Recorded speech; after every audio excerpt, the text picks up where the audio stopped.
Desde hace algunas semanas, personas del primer puerto de nuestro país, la provincia constitucional del Callao, me estaban haciendo llegar algunos papeles, algunos documentos, algunas incomodidades, expresando sus denuncias respecto a la forma como se está administrando esta región y esta localidad. Yo la verdad no soy muy amigo de tratar los temas locales, me interesa mucho el tema político general y con el Parlamento, con el Poder Ejecutivo tenemos bastante, pero Carlos Armas Gamarra me alcanzó algunos otros papeles que hablan ya de un escalón más, que están alcanzando cierto nivel de vecinos de la provincia constitucional del Callao, que piden incluso la revocatoria del gobernador Félix Moreno. Yo me equivoqué al presentarlo a Carlos Armas diciendo que era regidor, en realidad es el título que tiene, es el impulsor de este proceso revocatorio. Carlos, muchas gracias por estar con nosotros. Gracias, César. Y perdona por la confusión, porque pensé que estabas como regidor de la provincia constitucional, pero los papeles que me muestran me da la impresión de que estás haciendo un seguimiento muy exacto de lo que está pasando tanto en la comuna como en el gobierno regional. A ver, empecemos un poco a ilustrar a nuestros televidentes. En efecto, estamos promoviendo la revocatoria del gobernador Moreno porque hemos analizado su compromiso con la seguridad del Callao como gobernador y hemos verificado que estamos ante una conducción ligera de este problema para poder afrontar la lucha directa y contundente contra la delincuencia. No hemos visto hasta el momento una decisión pese a las declaratorias de emergencia. Pero la declaratoria de emergencia no viene del gobierno regional. Así es, viene del gobierno central. Exactamente, y viene del gobierno central porque a nivel regional la conducción, el liderazgo político en la lucha contra la delincuencia ha fracasado. Y no estamos hablando de autoridades que han llegado el día de ayer o el año 2014 al gobierno. Estamos hablando de autoridades que tienen 20 años gobernando el Callao, más de 20 años. Y que por lo tanto tienen experiencia y la experiencia suficiente para poder decir y saber cómo es que tenemos que enfrentar a la delincuencia, cómo es que tenemos que afrontar el problema de la inseguridad y cómo nosotros podemos invertir los recursos de la manera más eficiente para solucionar este problema. Entonces, cuando nosotros nos espantamos cuando una persona que ha sido alcalde 2 veces de un distrito, alcalde provincial, 2 veces gobernador regional, primero presidente regional, presenta un presupuesto para este año que no tiene en su presupuesto inicial de apertura 0 soles. Y solamente a partir de... efectivamente, esto fue lo que me alcanzaste y por eso es que yo me sorprendí. ¿Es real esto? Es real. ¿Tiene un presupuesto de 0 soles? El presupuesto inicial de apertura, que es el que se aprueba claro, el año anterior, exactamente. Tiene un presupuesto de 0 soles, lo he marcado en la hoja, como ¿Esto qué significa? A ver, explícale a... Significa que para la región, para la autoridad política, la seguridad de los ciudadanos, el año pasado y el anteaño pasado, y aquí está también el presupuesto del año 2015, donde ni siquiera hay una partida de seguridad ciudadana, no les interesa. No presupuestan absolutamente nada para tener planificado algo o para responder un plan siquiera. Y lo preocupante y lo grave es que aquí se actúa de manera reactiva, cuando la lucha contra la delincuencia es una lucha activa, permanente, constante, de liderazgo político y decisión policial. Entonces, como puedes ver, al inicio del año 2016, el presupuesto era 0 soles. Obviamente vas a ver 14 millones que se han modificado justamente por la declaratoria del estado de emergencia. Y si no había estado de emergencia, ¿en qué situación nos hubiéramos encontrado a lo largo de este año?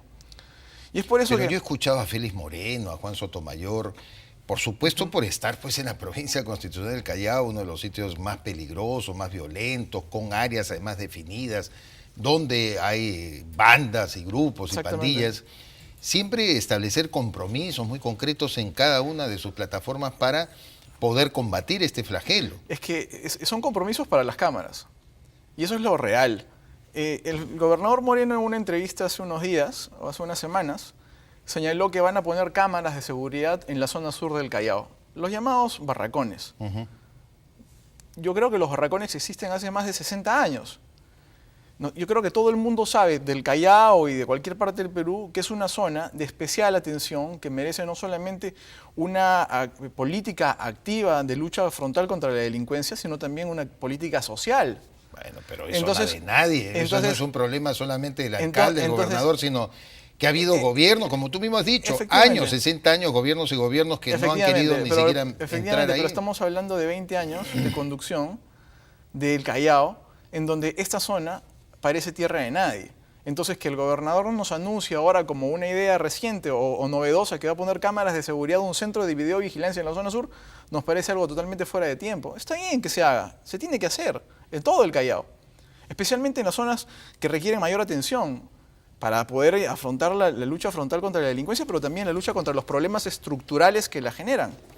Y no tenemos eso. Hace un momento hemos escuchado a la licenciada de Impares hablar de una problemática que es evidente y que nadie puede negar, pero que la región y el municipio afrontan. La prevención de los embarazos no deseados, la prevención de los embarazos adolescentes, o los adolescentes, la problemática juvenil, parece no importarle absolutamente a nadie. No solamente promoviendo el deporte, que es lo correcto, sino también tenemos que invertir en eso y no se ha hecho. Entonces, volviendo al tema de la seguridad, que está hoy íntimamente vinculado a esto, porque justamente si nosotros no prevenimos, si nosotros no invertimos en la juventud, en prevenir embarazos no deseados, estos jóvenes que no tienen oportunidades van a dar hijos con menos oportunidades aún. Y entonces la cadena nunca se va a cortar. Y por lo tanto nosotros volvemos a descubrir, nos damos cuenta de que aquí no se está invirtiendo correctamente. Entonces, cuando empieza el año y no tenemos los recursos necesarios, cuando se declara el estado de emergencia y en ese momento recién se compran las unidades motorizadas para la policía, en ese momento recién se invierte en radios para la policía, y lo dijo en una entrevista radial el gobernador Moreno, y yo la he transcrito, si me permites leerla. Textualmente el gobernador Moreno dice, hablando de la problemática de la policía, y lo más importante es la logística. En realidad, la policía no tenía nada. Hemos comprado 50 camionetas totalmente equipadas, hemos comprado más de 250 motocicletas. Y lo dice en un contexto en el que pareciera que recién hoy día nos hubiéramos dado cuenta que el problema de la policía es su falta de logística. Cuando todos los días, o por lo menos una vez al mes, vemos una noticia en que las unidades de motorizadas, los vehículos de la policía están en mal estado. Entonces lo manifiesta como que han descubierto, pero continuamos. Y dice, nosotros tuvimos que modificar el presupuesto, reconociendo que no había presupuesto para este año. Así es. ¿No es cierto? No estaba previsto ello y tuvimos que hacer, ¿no es cierto?, lo siguiente, utilizar mucho el criterio, dice. Si el mayor problema de la policía es la falta de logística, tenemos que apoyar a la Policía Nacional definitivamente. Es un tema de seguridad para todos. Por lo tanto, procedimos a comprar 50 camionetas y entregarlas a la policía. Más de 250 motocicletas nuevas para patrullaje igualmente a la policía. Hemos comprado 500 radios con los cuales por primera vez, lo dice alguien que ya tiene su segundo periodo como gobernador y tuvo 2 periodos como alcalde provincial, toda la policía del Callao está totalmente comunicada. ¿Qué significa esto? Significa que aquí hemos estado a la deriva en materia de la lucha contra la delincuencia. Y cuando se trata de salir en televisión y plantear iniciativas como lo han mencionado, todos estamos supuestamente creyendo que existe una acción política, que existen planes, y no existe ninguno. Prueba de ello es esta situación. ¿Cómo es que ahora la policía, sí hay recursos para comprar, ¿no es cierto?, 250 motos, 500 radios para la policía, pero no lo sabían el año pasado, no lo sabían el 2014, el 2013, el 2011. Imagínate, César, que hubiéramos tenido un plan de seguridad. Y ahora voy a hablar del Comité Regional de Seguridad Ciudadana. Imaginemos que hubiéramos tenido un plan. ¿Tendríamos en este momento 250 motocicletas para la policía? No, probablemente todos los policías tendrían motocicletas. Seríamos la región más segura del Perú, modernamente mejor equipada. Tu punto es que han entrado entonces tarde a tallar en esto, según tú, demagógicamente, no tienen ninguna base de seguimiento y sobre todo de articulación con políticas anteriores que hubieran evitado quizás. Yo me he puesto a pensar efectivamente, Carlos, en el tema. ¿Por qué llegar hasta el extremo de la declaratoria de emergencia? Tú como chalaco, yo soy hijo de chalaco, mis padres nacieron en el Callao, sabemos que la dinámica de un puerto socialmente es muy compleja. Oye, las mafias italianas, ¿dónde se constituyen? Pues en Nueva York, ¿no es cierto?, en Nueva Orleans, en puertos. Nápoles. ¿No es cierto? ¿Y dónde vienen? De Nápoles, vienen de puertos. El puerto por la estiva, por la carga, por los fenómenos comerciales que se dan ahí. Evidentemente, pues siempre crean bandas y crean grupos criminales de gran envergadura. Uno lee la historia de la mafia, efectivamente, neoyorquina, y se da cuenta que por qué se distribuían Chicago mismo. Ahora nomás Gomorra. Y se repartían, ¿no? Entonces, yo creo que falta esto es un problema que ha faltado quizás una visualización previa y anterior de cómo es esta forma, esta actividad tan pletórica de comercio, de bares, de prostitución y todo que se da alrededor siempre de los puertos. Esos estudios nunca han habido, nunca han existido, nunca se han dado a conocer. Yo creo que más allá de las condiciones sociológicas o antropológicas de los puertos, existe una realidad o debe existir una realidad diferente y corresponde a los políticos plantearla. Si bien se dice, y este argumento yo lo he escuchado, que bueno, pues la realidad del puerto, ¿no es cierto?, es esta específicamente, yo creo que nosotros como región tenemos que aspirar a más. Y en eso yo exijo sí a las autoridades, a todas las autoridades en general, que no se contenten con lo que reciben, sino que lleguen con planes, con ideas concretas de solución y de trascender esas realidades justamente. Muy bien, yo no creo que el Callao y cualquier región pueda eliminar al cero la delincuencia. Claro. No creo que la inseguridad se termine, pero la tarea es poner las cosas tan difíciles para los delincuentes, irreductibles, los que no quieren cambiar, los que nunca van a reformarse, de modo tal que piensen 2 veces antes de delinquir en el Callao o en cualquiera de sus distritos. La cuestión fundamental es que los políticos no lleguen por ganar elecciones, sino que las elecciones sean el medio a través de la cual transita gente con ideas, con proyectos, con planes, con visiones de futuro. Entonces, aquí estamos en una situación... No negarás que Moreno y Sotomayor, y tú dices, pues gobiernan hace muchos años, claro, gobiernan porque el pueblo los apoya. Efectivamente, hay formas de llegar al poder. Pero hay cosas que también evidentemente habrán hecho bien. No vamos a negar que en cuanto a infraestructura de lo que se ve, ¿no es cierto?, se puede reconocer. Ahí tenemos la avenida Gambetta, así es, ¿no es cierto?, con serios cuestionamientos en casos de corrupción. No sabemos cómo van a terminar las otras obras que son emblemáticas. Tenemos ciertamente remodelaciones de vías principales, pero estas vías son como el frontis de una casa bien pintada, ¿no es cierto?, con cortinas bien decoradas y todo eso. Los problemas están detrás. Los grandes problemas están al cruzar el umbral. Vamos a las calles aledañas, vamos ahí a la zona sur, detrás de la avenida Grau, en el Callao, Buenos Aires. Vamos y visitémosla, a ver qué les parece si es que ahí ha llegado ese desarrollo humano, de infraestructura. Entonces, nosotros hablamos de falta de planes, porque el Comité Regional y el Comité Provincial de Seguridad Ciudadana tienen una función. ¿Y quién lo preside? El gobernador regional, el alcalde provincial. ¿Y cuál es la función del comité? Las funciones genéricas es aprobar los planes, las políticas, los planes, los proyectos, los programas y las directivas en materia de seguridad ciudadana y encargarse del seguimiento de su ejecución. Esta situación de falta de presupuesto, esta situación reactiva de recién comprar motocicletas, ¿qué significa? Significa que no hay idea de absolutamente nada. Y cuando nosotros, después de que se levante el estado de emergencia, contra lo cual nos hemos opuesto, porque justamente falta conducción política, y cuando salen los alcaldes ante esta situación a decir, bueno, si lo van a levantar, que nos diga el gobierno cuáles son los planes de seguridad ciudadana, ellos están renunciando a sus obligaciones, están incumpliendo con sus responsabilidades, porque ellos, como presidentes de los comités regionales, provinciales y distritales, ellos eran los encargados de conducir y de crear y de establecer los planes. No, bien fácil es para ellos pasarle la responsabilidad al gobierno nacional. Entonces que ellos digan, ¿sabes qué, gobierno nacional? Yo no soy competente para asumir esta responsabilidad, renuncio, no me des más el presupuesto de seguridad, encárgate tú. Pero si van a asumir esa responsabilidad, que la asuman bien. Y entonces nosotros estamos promoviendo esta revocatoria. ¿Basado en qué? Porque también basada en la se supone que incapacidad. Cuando tú revocas a una autoridad, tienes que fundamentarte en alguna norma legal.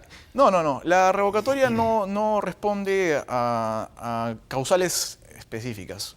El argumento de la revocatoria que estamos promoviendo es la incapacidad en materia de seguridad ciudadana. Declarar la incapacidad es la incapacidad en materia de seguridad ciudadana. No la declaramos porque se demuestra, está autodeclarada por la propia gestión. Nosotros queremos llegar a la conciencia de la gente para que empiecen a analizar con responsabilidad, que nosotros no podemos seguir gobernados por gente que no asume su rol político, su rol de liderazgo, directriz, en la solución de un problema tan grave como la inseguridad.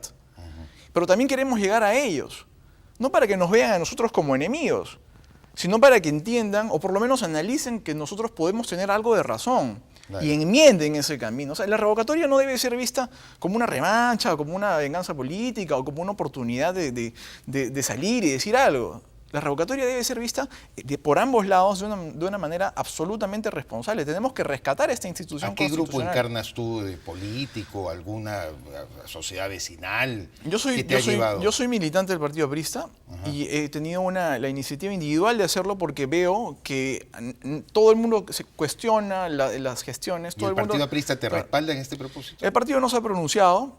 Hay militantes del partido en buen número que están a favor de la revocatoria, que están apoyando. Hay muchos vecinos que se comunican a través de las redes sociales y por correo electrónico les enviamos los planillones y ellos mismos por su cuenta, porque desgraciadamente existe una forma de gobernar que ha infundido el miedo en el vecino. Hoy día estuve en Ventanilla respondiendo o explicando una problemática de los bomberos, si me permites en un momento explicarla. Y mientras el periodista me entrevista, llegan los serenos. Y cuando terminamos la entrevista se acerca el periodista y nos pregunta para qué estamos ahí, qué cosa vamos a declarar. Yo no sé por qué se ha utilizado, y eso no solo pasa en Ventanilla, pasa en Bellavista y pasa en el Callao. Se utiliza a los serenos como espías, no para vigilar que las cosas anden bien, sino para vigilarnos a nosotros. Entonces, y eso está mal. Eso en un Estado democrático no se puede aceptar. Eso tiene que ser rechazado. Y entonces son estas condiciones que generan e infunden miedo en la gente, por una u otra razón. La gente tiene miedo de hacerlo.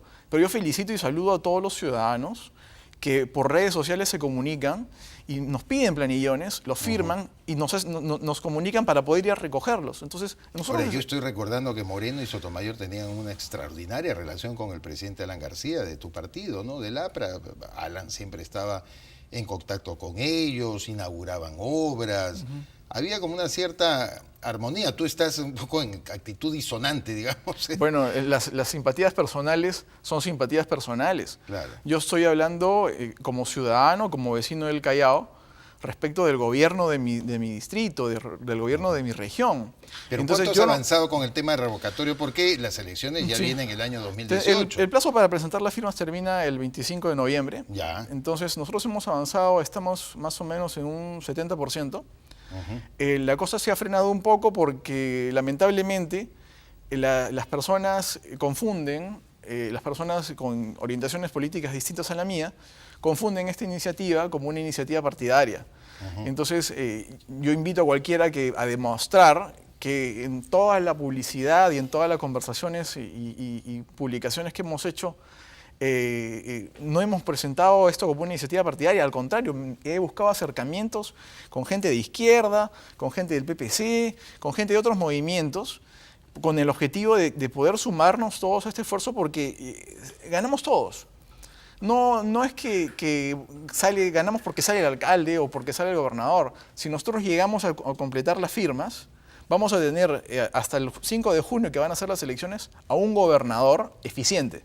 Estoy convencido de eso, porque su campaña para evitar el sí, ¿no es cierto? Su campaña va a ser obras, su campaña va a ser cámaras, claro. Su campaña va a ser más apoyo a la policía, más apoyo a los bomberos, su campaña va a ser una campaña eficiente. Entonces, ¿No crees que la ciudadanía va a respaldar eso? ¿Va a estar, digamos, por supuesto, identificado con ellos? Por supuesto. Entonces, como digo, este es un mensaje a ambos lados.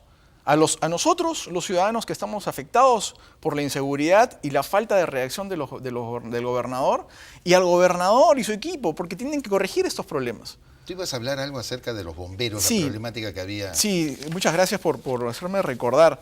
Que es un tema importante. Es un tema vamos sumamente... a hablar que ahora, además, tú sabes que no debemos perder el norte de conversar y hablar acerca de los problemas, los padecimientos que tienen los bomberos en nuestro país. Eso es un tema sumamente importante porque el problema de los bomberos no es de los bomberos, es un problema de todos. Una institución y un grupo de personas que se dedican a servirnos de manera voluntaria es nuestra representación más legítima de lo que debe ser un ciudadano en el Perú, a mi parecer. Entonces, ¿qué pasaba en Ventanilla? En Ventanilla, el año 2003, el alcalde de ese entonces, Juan José López Álava, a través de un acuerdo de consejo, el Consejo Provincial, Distrital, aprobó la donación de 3 lotes a favor de la compañía de bomberos. Lotes que eran ocupados ya por ellos, pero estaban en una condición de cesión de uso, de afectación de uso. Entonces se aprobó la donación, se suscribió la minuta del contrato, la minuta de donación, pero por alguna razón no se elevó a escritura pública. Se cambió de gestión y 8 años después, el año 2011, la nueva gestión, en acuerdo de consejo, ignoró por completo el acuerdo de consejo y la minuta de donación, y en lugar de aprobar y autorizar la suscripción de la escritura pública, ¿qué hizo?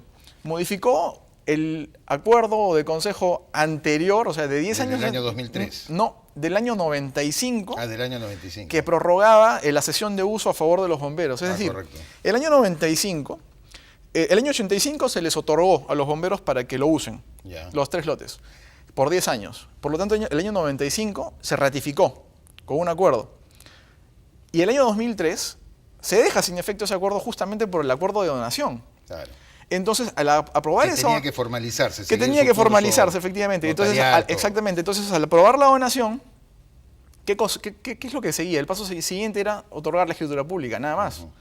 Pero eso no se hizo. Entonces, el año 2011 se olvidan de la donación del 2003 y se van hasta el 95 para ignorar que había una donación y decir, vamos a corregir esta situación que no es cesión en uso, sino es afectación en uso. Y vamos a ratificar la afectación en uso. O sea, ya no podían hacerlo porque ya habían dispuesto del bien. Claro. Ya había sido donado sin ninguna condición, sin ninguna especificación ni nada. Entonces, ellos han actuado de manera arbitraria e ilegal al pretender modificar ese acuerdo, ignorarlo y decir que ya no les vamos a dar los 3 lotes, sino solamente 2 lotes. Entonces, ¿por qué es esta situación? ¿Y por qué el otro lote a qué lo quieren destinar? Lo que pasa es lo siguiente. Los bomberos construyeron los 3 lotes. En el lote, materia de este problema, está de manera subterránea, es parte de la cisterna del tanque de agua de 5.000 litros y una construcción que es la casa de fuerza, que es donde guardaban ellos el equipo electrógeno. Entonces, como ellos no tienen recursos para poder mantenerse, para poder comprar sus equipos, en la mitad de ese lote, en parte de ese lote, lo alquilaron unos comerciantes que están ocupando ahora. Y justamente el año 2011, y aquí está lo preocupante, justo el año 2011, los comerciantes dejan de pagar. Cuando después, o casi en simultáneo, cuando se emite este acuerdo de consejo que ratifica la cesión en uso, para darles a ellos el uso. Claro. Entonces, aquí está lo preocupante porque a mí no me queda claro que haya una acción honesta en esto de por medio. Entonces, ¿y qué ha significado esto en este momento? Y eso es lo más preocupante de todo.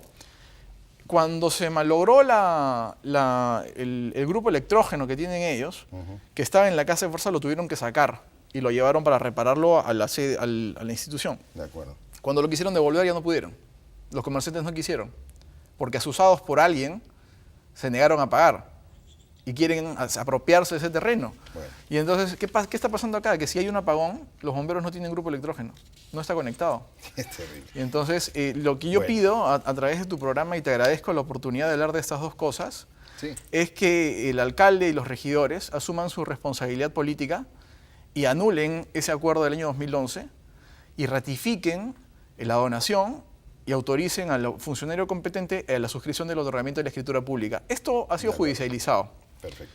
Y esperamos que lo hagan, que no esperen la resolución del Poder Judicial cuando esto es una solución política porque ha sido creado por ellos. Bien. Carlos Armas, yo te quiero agradecer. Lamentablemente el tiempo es cruel. Muchas gracias. Además veo que haces un seguimiento puntual.